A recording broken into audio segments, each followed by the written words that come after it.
जी हाँ, दोपहर 12 बजे भारत और पाकिस्तान के डीजीएमओ के बीच बातचीत होगी, लेकिन उससे पहले भारत ने पाकिस्तान को क्लियर कट मैसेज दे दिया है।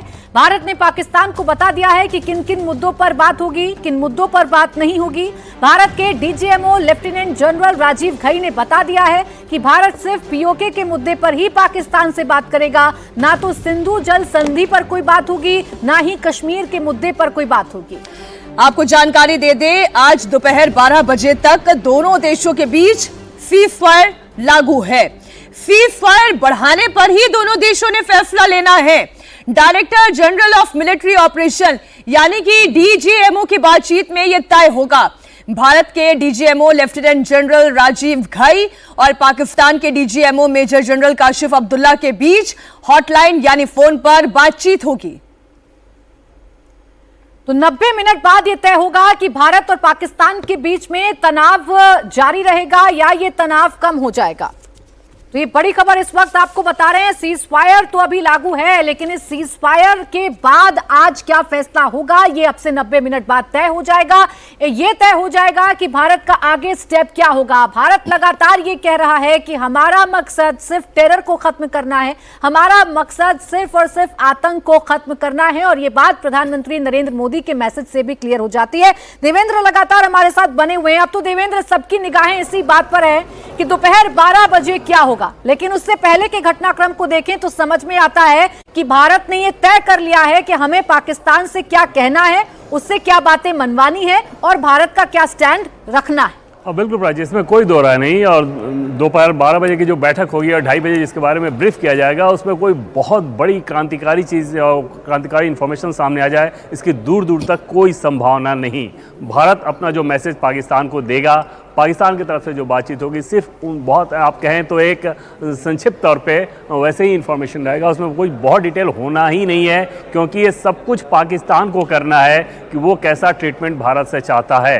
भारत सिर्फ यही संदेश देगा कि अगर आप इस तरह की हिमाकत करेंगे तो हमारा रिस्पॉन्स वैसा ही होगा जैसा हो रहा है। इनफैक्ट इससे अब बहुत ज़्यादा होगा, क्योंकि पहले ये होता था, जो अप्रोच ये दिया गया था कि पाकिस्तान जो करे उसको काउंटर करने के लिए आप उस पैमाने पे, सीमा पे रिटेलिएशन करें।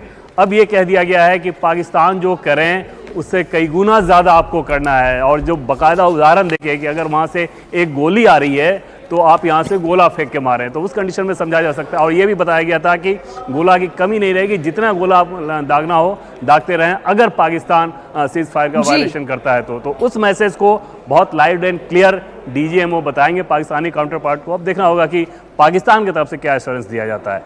प्राची, और इसी बीच एक और बड़ी खबर आपको बता दें, आज जहां भारत और पाकिस्तान के बीच में डीजीएमओ लेवल की बातचीत होगी, हॉटलाइन पर यह बात होगी, उसके बाद आज दोपहर 2:30 बजे भारतीय सेना का पाकिस्तान को एक क्लियर संदेश।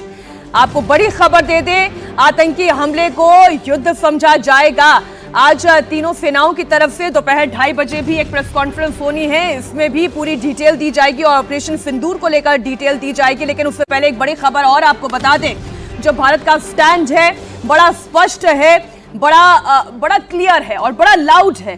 सीज फायर का उल्लंघन यानी कि युद्ध को बढ़ावा देना माना जाएगा।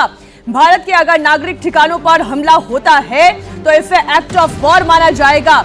एक बार फिर आपको याद दिला दें, डीजीएमओ लेवल की ये बातचीत है, ये केवल मिलिट्री बातचीत है, इसमें न्यूक्लियर सिंधु जल समझौते को लेकर कोई बातचीत नहीं होने जा रही है। हमारे सहयोगी मनीष प्रसाद, हमारे डिफेंस एडिटर, इस खबर पर जुड़े हुए हैं। मनीष, पहले तो आप ये जानकारी दें कि ये डीजीएमओ लेवल की बातचीत है, तो इसमें कौन कौन से मिलिट्री इश्यूज को आज एड्रेस किया जाएगा?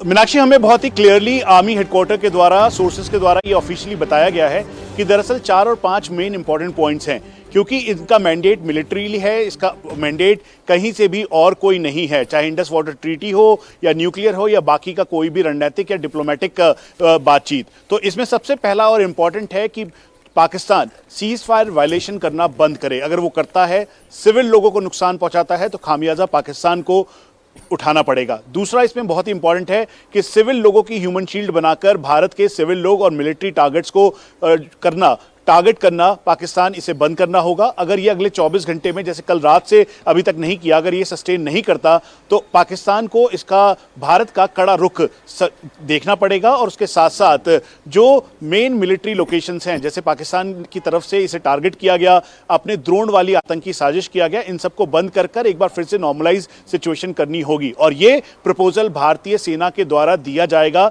पाकिस्तानी आर्मी के मेजर जनरल कासिफ को, जो कि डीजीएमओ है। इसके साथ साथ बहुत ही इंपॉर्टेंट है, आतंकवाद के खिलाफ ये लड़ाई है और भारत की तरफ से रुख बिल्कुल क्लियर है कि हमने सारे देखिए भारत ने अपनी बातें एकदम साफ कर दी है मनीष, और जैसा हम बार बार कह रहे हैं कि डीजीएमओ लेवल की बातचीत है, तो इसमें बाकी किसी भी इश्यू पर बातचीत नहीं की जाएगी, मिलिट्री इश्यूज पर बातचीत की जाएगी।